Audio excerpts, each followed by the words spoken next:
Hello, hello, hello. Ayan, gagawa tayo ng jelly ngayon, mga my loves, mga bebe. Ayan o, gagawin natin ngayon. Ayan, first ay, ready-made na kasi ito guys, yung maliit lang. O, ayan.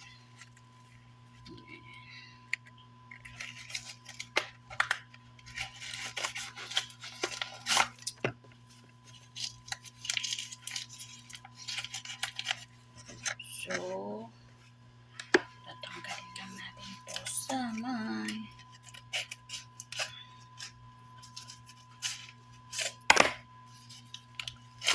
so, lagay na natin siya sa lagayan niya. Bakit may ganun? Pinasok siya ng bukbuk.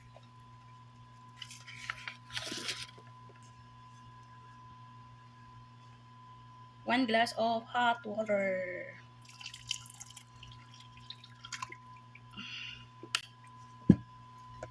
Stir.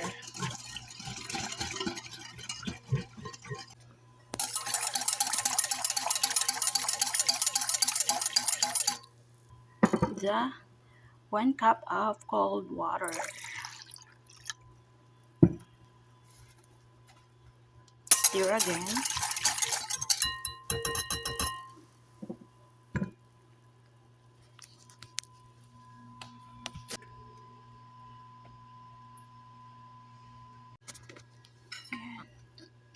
Bali yung measurement ko guys is 1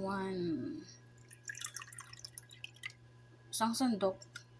Biglang nagdagal. Isang sandok. Isang ganito. Yan. Parang hindi siya abutin ng tatlong lagay. Sana abutin siya. Kasi pang-anim ako sa members dito sa bahay na to. So dapat makakatikim kami lahat niyan guys. Hindi pwedeng sila lang kakain, di ba? Siyempre dapat meron din ako. So hindi na natin siya sasandukin at naka-1 hand lang tayo guys. So yan. Insakto talaga natin. Para mag-eksakto. Ayun na yung jelly natin. So ano lang natin siya. But, tapos ilalagay natin mamaya sa ref. So ngayon is tapos na natin yung jelly. Ngayon gagawa naman tayo guys ng caramel. Bale, ito siya guys. Ready na rin siya. Ito yung mix natin. So ngayon, i-prepare natin yung mga paglagyan natin. So ito. Ewan kung makasya to.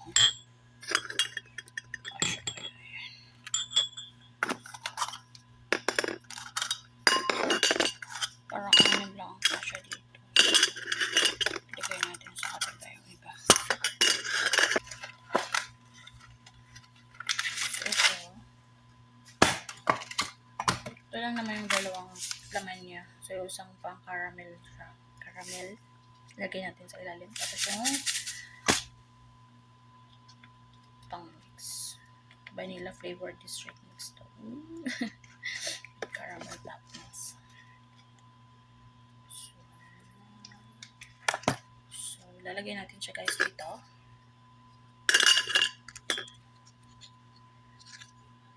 Konti lang. Hindi naman kami masyadong matamis. Kami. Kasi kung ano na yung lasa ko, yun na rin yung lasa nila. So, nahuli ko na yung lasa nila. So, kung masarap sa akin, masarap na rin sa kanila. Diba? Hindi lang yan. Siguro mga 8 lang ang magagawa ko nito. Hindi ko lang sure.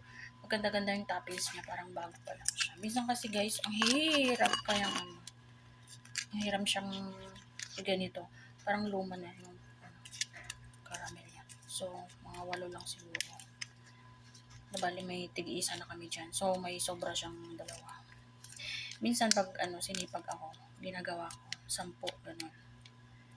Pag may bisita, nagagawa ko siyang 10. Pero ngayon tinatamad ako. So, ito na lang. Bigyan na tinatamad.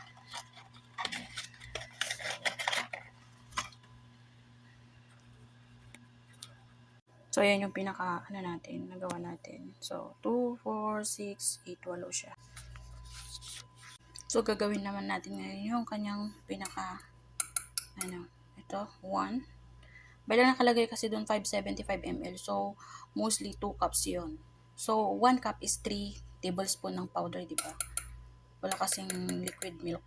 So, powder muna. 2, 3, 4, 5, 6, and 1/4. May pa 1/4 pa. Ayan. So ito, nilagyan natin siya ng 2 cups of water.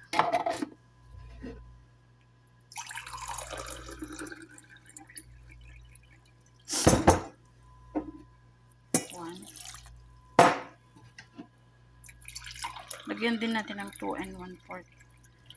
Nakalagay 575 ml eh. So, di ba ang 1 cup is 250 guys. So, pag dalawang cup is 500. Eh, may 75 siya. So, natin ng 1/4. So, ayan na siya. So, mix lang natin siya.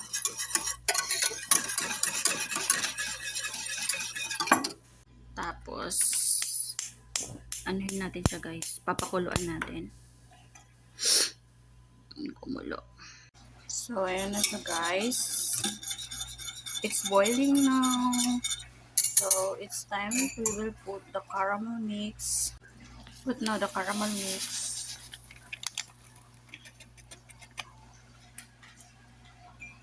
And stir. And bring to boil again.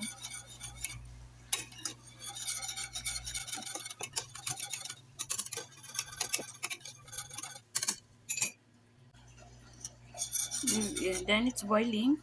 And another 2 minutes. Oops! Overflow, overflow.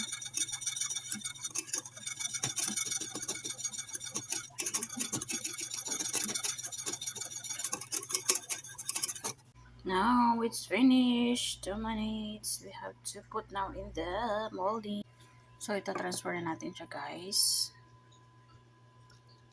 Tapos bago nyo ilagay sa ref. Ayan. Okay na ang ating